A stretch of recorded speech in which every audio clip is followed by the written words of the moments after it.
প্রিয় দর্শক, আঙ্কেলের কথা অনুযায়ী আপনারা বুঝতে পারলেন যে এই কস্তুরীগুলা দ্রুত পরিষ্কার করার জন্য আহ্বান জানিয়েছেন তিনি বলেছেন যে এই কস্তুরীর উপর দিয়ে কিন্তু অনেক ছেলে পেলে চলাফেরা করে, আর এই চলাফেরার কারণে কিন্তু কোনো ছেলে যদি পা ফসকে তলিয়ে যায়, এতে কারো কোনো বাবার এবং কোনো মায়ের। আপনাদেরকে জানিয়ে রাখছি যে আপনাদেরকে দেখাতে চাই যে এই কস্তুরীগুলো কিন্তু দীর্ঘদিন ধরে জমাট হয়ে আছে, পানি না থাকার কারণে জমাট হয়ে আছে, কিন্তু এখন এই ব্রিজের পোলের কারণে কিন্তু আপনার এই কস্তুরীগুলো ঠেকে আছে। আর এই ঠেকার কারণেই কিন্তু পানি চলাচল করতে পারছে না। এই কস্তুরী প্রায় 1 থেকে 1.5 কিলোমিটার পর্যন্ত জমাট হয়ে আছে। আর এই কস্তুরীর উপর দিয়ে কিন্তু আপনাদের 10 থেকে 12 বছর বয়সী সলপল চলাফেরা করে, আর এই চলাফেরার কারণে কিন্তু মারাত্মক ধরনের ক্ষতি হতে পারে।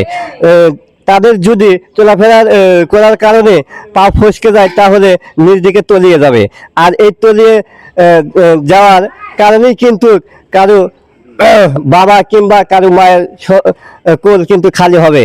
এ বিষয়ে আমি জানাচ্ছি যে পরিষ্কার পরিচ্ছন্নতা যারা কাজে লিপ্ত আছেন, তারা দ্রুতভাবে এই কস্তুরীগুলা আপনারা পরিষ্কার পরিচ্ছন্ন করে এই নদীটা ক্লিয়ার করে দিলে ভালো হতো।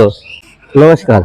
নমস্কার আঙ্কেল, আপনাদের এই নদীর যে কস্তুরী অনেকদিন ধরে জমাট হয়ে আছে, এই বিষয়ে যদি কিছু বললেন নি আপনি।